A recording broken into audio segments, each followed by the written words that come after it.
This time, we will study the mystery that your Ollie turns. Everything I could verbalize is in this video, such as shoulder orientation, foot angle, and the line of sight.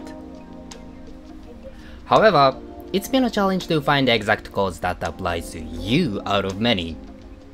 So, I've developed a self-diagnostic tool to help you get to the right content quickly. The system will show you the cause of the turning Ollie problem and how to solve it by answering simple questions. There is a link in the description, so please use it if you want. Whether you use Whythetrick's tool or not, it will be more effective if you record yourself from the direction of the nose before watching this video. With that said, let's jump into the world of science with Whythetrick. Please subscribe. First, let's take a look at the shoulder angle, which is often mentioned as the primary reason an Ollie turns. Opening your shoulders could indeed rotate your board. However, the most important thing is to understand that rotating your shoulders in the middle of an Ollie and Ollieing with your shoulders open are entirely different. First, let us analyze the case of rotating your shoulders in the middle of an Ollie. If your shoulders rotate from the crouching position to the point where you extend your body, you will generate a rotational force, causing your board to rotate. One reason that could cause this problem is when you pull back your front arm, which could block your sight in an attempt to concentrate on sliding up your front foot. Although putting your front arm to the heel side makes it easier to see the movement of your front foot, it also generates a rotational force, and you have to avoid putting it backward. If you already know how to Ollie, you can keep it straight even when you swing your arms, but it's definitely unstable. So, how to solve this problem?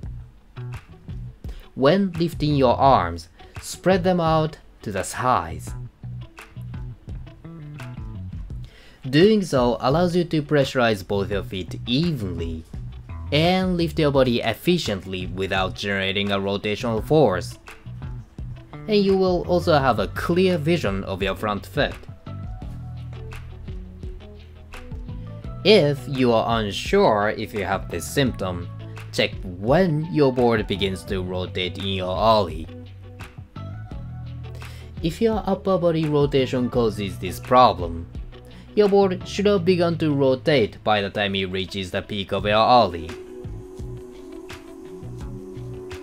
Since your body has already generated rotational force on the way up, your board will also rotate while going up from the ground. Of course, your board will continue to rotate after the peak due to inertia, but note that it differs from a symptom where your board starts to rotate after reaching the peak, which we discuss in another case. And the next item, Ollieing with your shoulders open.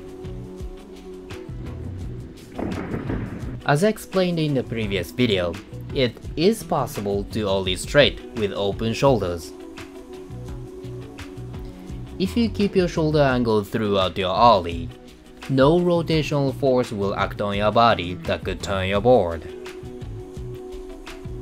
So, having your shoulders open at a comfortable angle does not necessarily turn your board. However, if you contract your body in a twisted position, the twisting of your body will gradually move back to its original position. On the other hand, if you're still new to Ollies, your board should turn even if you don't pull your feet so close to your chest. In that case, the cause is somewhere other than the angle of your shoulders.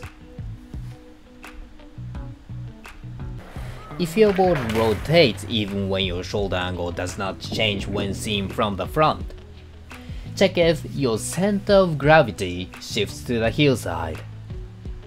let's analyze why having the center of gravity on the heel side turns the board. And in the first place, why the center of gravity moves to the heel side.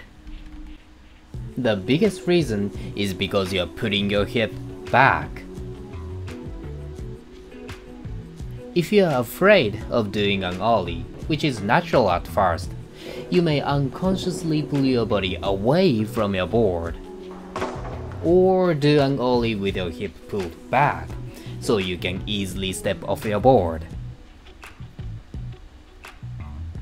Your weight shifts to the heel side by putting your hip, and your front foot must move under the center of gravity to support your weight before landing. In an ollie, your front foot, which you push forward to level your board, moves toward the heel side to support your weight and turns your board.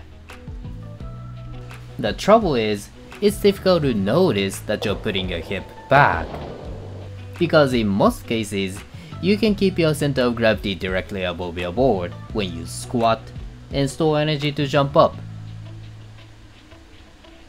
Since your weight shifts to the heel side by putting your hip, you must tilt your chest forward to offset the weight to balance over your board. When jumping, on the other hand, you must raise your chest, which is initially on the toe side, and later moves to the heel side, putting the center of gravity to the heel side.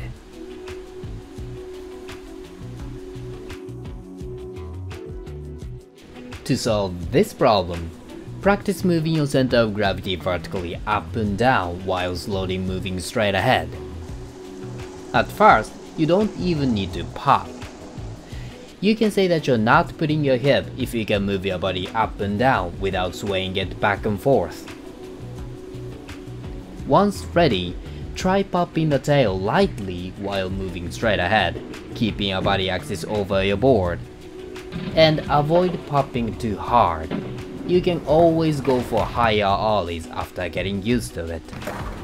And if you don't know if you fall under this symptom, here's how to self-diagnose yourself. You can tell you're putting your hip if your board turns after your ollie reaches the peak. It is because you don't generate any force to rotate your board until your ollie reaches its peak, with your body's center of gravity above your board when crouching. And you're not turning your shoulders. Please note that it is your front foot that turns your board in an attempt to support your body weight after reaching the peak. And the last reason that could make you pull your hip is when you pull up your front foot too high relative to the center of gravity. You can adjust the height of your front foot more flexibly if you lift your body's center of gravity enough. But if you lift your front foot too high while the center of gravity stays low, you will crush your body and push your hip toward the heel side. As a result, your front foot will slide under your body to support its weight, causing the board to rotate. To solve this problem, sorry to give you similar advices, but practice lifting your center of gravity sufficiently. Your ollie gets higher by lifting your body's center of gravity, not only by lifting your front foot. So make sure to lift your body by pressing down on both feet evenly. Then adjust the force to pop and how high you raise your front foot. If your ollie rockets, or your back foot comes off your board, that would indicate you are putting up your front foot too high. In an ollie, you use your front foot to push the nose, which comes up in an arc, and accelerates the force of the board's center of gravity comes up. In other words, you have to suppress the force of the nose to help the board's center of gravity come up. However, if you lift your front foot too high, you will be dragging your board all the way until your ollie reaches the peak.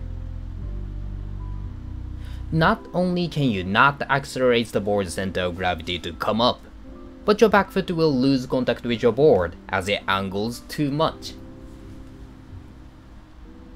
Furthermore, trying to pull up your front foot too high could push your hip to the side and turn your ollie. So, suspect this symptom if your ollie rockets and turns. Let's move on to the next category, the angle of the feet and knees. In conclusion, their angle is not a significant cause of the turning problem. However, since placing feet open while approaching and opening ankles and knees in the air are different, let us take a look at them individually. First, let's think about the effect of placing the front foot open. It is completely fine to place your front foot open. For example, if it is really better not to angle your front foot, that should mean you should place it perpendicular to your board.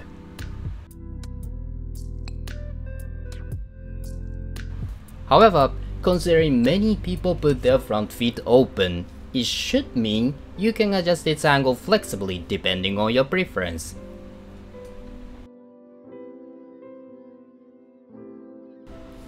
If you think about it from a biomechanical point of view, it should make more sense. If you have flexible ankles and can crouch with your heels on the ground, you may be able to ollie with your ankles perpendicular to your board. However, if you have fatally stiff ankles like mine, you may find it easier to stabilize your body by squatting with your feet open. Let's break it down a bit more. First, in order to ollie, you must lower your center of gravity to store the energy you need to jump up. And it will be best if you crouch steadily to avoid shifting the center of gravity to the heel side. If your ankles are stiff and placed at around 90-degree angle to your board, you will end up standing on your toes, making it harder to balance. If your ankles are stiff, they don't bend forward, and you must lower your body by tipping your knees inward while keeping your feet open. In other words, in order to lower your body steadily, you must adjust the angle of your feet according to the stiffness of your ankles. And this is why placing the feet open is better for some people. Also, you might think sliding up your front foot open will rotate your board, but you don't have to worry about it either, because the force of the nose to lift pushes your front foot back. And it is vital to understand the force of the nose to lift is proportional to how hard you pop the tail. You'd probably try to ollie as high as possible and pop the tail with all your strength using your legs, back, and arms. Is your front foot's muscles stronger than the nose holding that energy? I'm sure it is not. Your front foot should roll properly by being pushed back by the nose. In summary, the angle of your feet has no direct relation to the turning problem. So adjust the angles according to the stiffness of your ankles so that you can crouch firmly. Next, let's think about the effect of placing the back foot on the side of the tail. The back foot's placement does not directly cause the turning problem either. I often hear that you should place the ball of your back foot in the middle of the tail, but can you even tell where it is with your shoes on? Your front foot receives the most friction with your board after popping the tail and determines where the board goes. In other words, if you keep your front foot in the direction of travel, your board will not rotate.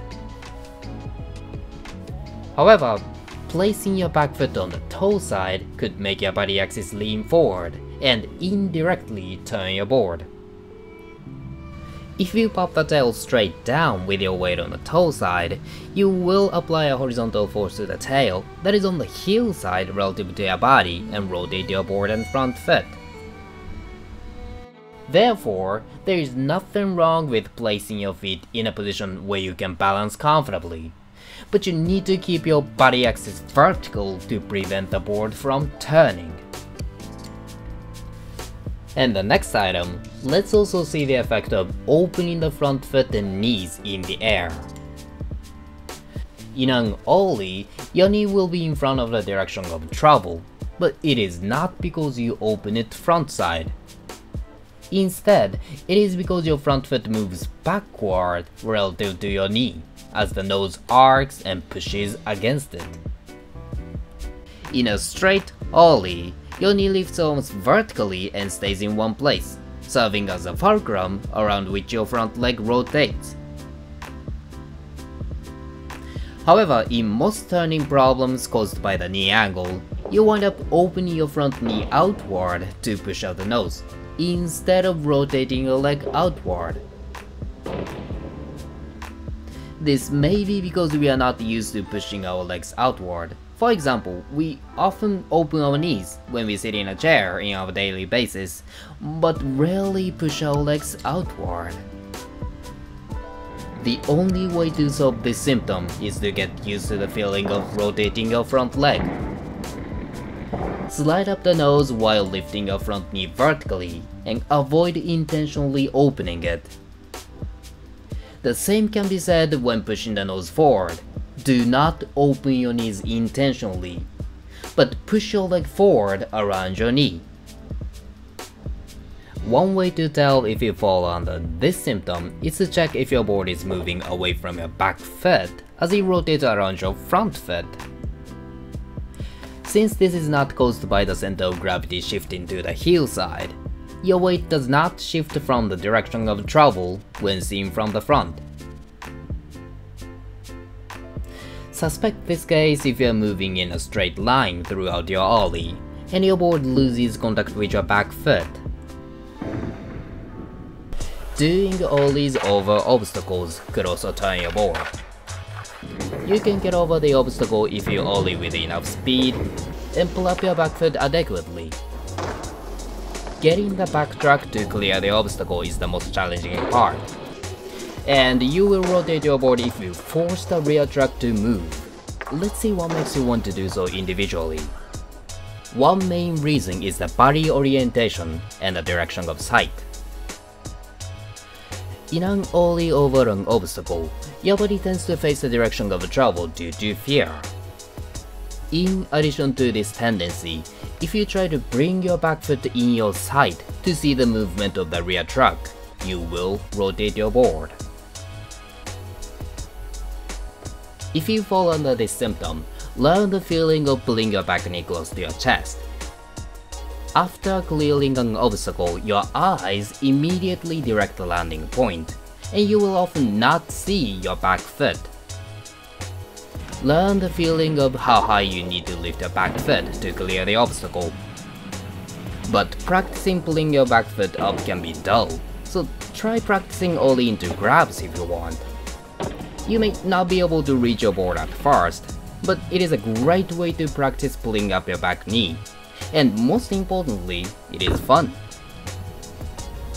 The second cause is when you pop too far from the obstacle. If you rush into popping compared to a successful ollie, your ollie will reach its peak and the tail will start to descend before it goes over the obstacle, increasing the chance of hitting it. As a result, you will have to push the rear track forward to get it over the obstacle, making it rotate unintentionally. Analyzing the board's physical behavior may help you hit the right timing to solve this problem. Because the nose lifts in an arc, the tip of the nose moves back compared to when it's going straight. With this concept in mind, wait until you reach close enough to the obstacle and pop right before it. Of course, avoid waiting too long or the nose will hit the obstacle. Cause number 3. When your approach is too slow. When moving too slowly, the rear track will not have enough time to overcome the obstacle before starting to descend, and eventually hit it when it lands. This makes you want to push your back foot forward to get the rear track to clear the obstacle, only to rotate your board. Notice the farther it gets away from the center of gravity, the more it rotates.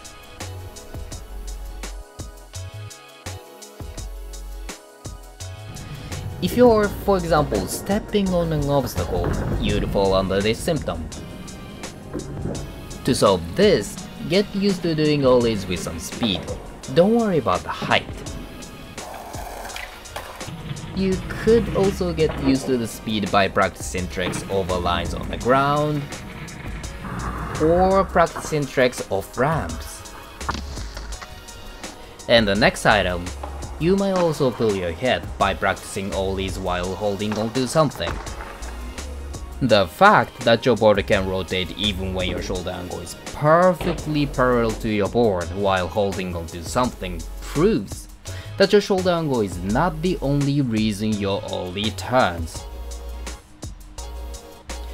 This is because you may easily pull your hip back while holding onto something.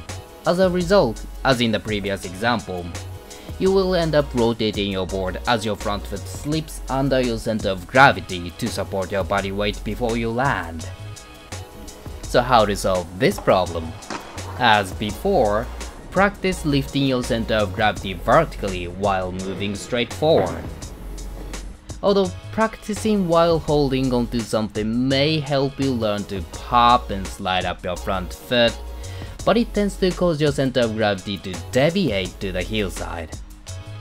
So I recommend practicing ollies while moving as much as possible, no matter how slow it is. Okay, this time we saw the science behind the turning ollie problem. For convenience's sake, I have explained each element individually, but in reality, I think it is more common that the multiple problems to occur simultaneously. So I highly recommend using the web diagnostics tool. Please give it a shot and give me feedback. I believe I covered everything I could as of now, but I might be missing something. We also have to take into account the differences in gears and section-oriented problems, for example.